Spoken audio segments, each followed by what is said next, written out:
Hello, La Famille. Hope you're doing well, and I hope you're staying blessed as always. All right, so this is part 5 of the Daniel series, and it's called Own It. Own it. And to do so today, I have, a tool here. It's a pillow, right? And sometimes, in life, we make decisions, and sometimes our decisions makes us feel like this. Where we are in life, it makes us feel like this. And at others, it makes us feel another way, right? Angry, sad, confused. Maybe this is how you feel about your life right now. But I want you to know, whether happy or sad, whether good or bad, you have to own it. This is your life. This is the decisions that you chose. This is the direction that you decided to go in. And this is where you are. This is why you are where you are right now in your life. I've talked about in previous videos how Shadrach, Meshach, and Abednego stood, and they say, you know what, King, in the face of this furnace, we're not going to bow down to you, right? We're going to take ownership of our decision, and we'll not bow down. We will not bow down to the statue that you have built, because we are taking ownership of our decision. So let me read this quick story for you. It's coming from Genesis chapter 3. In verse 11 to 13, this is a conversation of creation, right? And this is a time where Adam and Eve were told by God not to eat of a certain fruit, of a certain tree in the garden. And so they went ahead and did it anyways. And right after this is a conversation that they had with God. And so this is God speaking. He said, "Who told you," speaking to Adam, "that you were naked? Have you eaten up from the tree that I commanded you not to eat from?" And the man said, this is Adam speaking, "The woman you put here with me, she gave me some fruit from the tree and I ate it." Then the Lord God said to the woman, "What is this that you have done?" And the woman said, "The serpent deceived me and I ate it." Listen to me. This story is amazing, right? It's about ownership. It's about ownership. This is what happened. God, in creating man, he gave rulership and kingship over that domain to Adam. And so when something went wrong, he went to the man in charge, which is Adam. And he said, "Hey, Adam, what's going on? What happened?" And so Adam, instead of taking ownership, because he's the one that's in charge here, he decided to be a coward. He decided to be an irresponsible man. And what he did was he blamed the woman. And matter of fact, he even went further and blamed God, because he said, "The woman that you God gave me, she's the one that convinced me to eat of the fruit."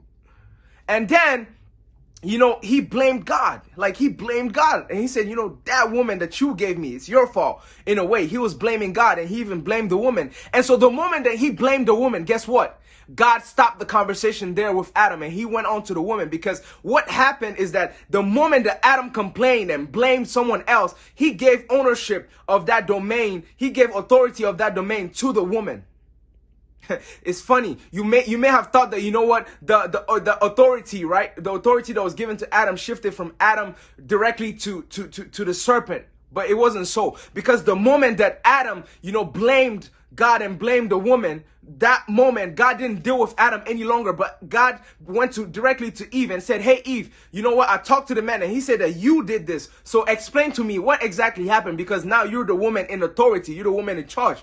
And instead of her taking authority or charge of that situation, no, she didn't do so. She went instead and said, "You know what? The serpent convinced me to do this." So as soon as she said that, God moved on and said, "Okay, let me go talk to the serpent." And he said, and the serpent, in a way confirmed it, because God cursed him, right? And so from that moment, the authority shifted from Adam, went to Eve, and from Eve, it went to the serpent.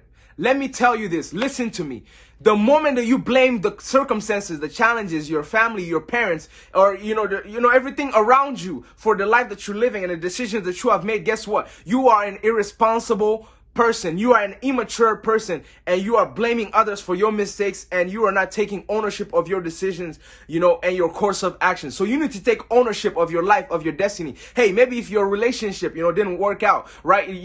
Take ownership of that. Take ownership of that and say, "You know what? I messed up." Maybe the reason why that relationship didn't work out is because, I messed up. I made a mistake. You take ownership of that. Maybe because the reason why that business didn't work is because I messed up. I made a mistake. So you need to take ownership of your life, of your destiny, because the moment that you decide to blame the circumstance or anything else around you, you are shifting the authority of your life and of your decision making into someone else's hand or into a circumstance's hand. And you know what? That is the worst mistake you can make, because you know what? At that moment, you are one of the most immature, irresponsible men and women that exist on this earth. So take ownership in your decisions and in what you do, and own it that, you know, if your life is a success right now, own it that you brought you there. And if it's failure or it's angering or it's confusing, understand that you brought you there. Or if your business or your relationship or your business or your relationship with God is not working out the way it should, you brought you there. So own it.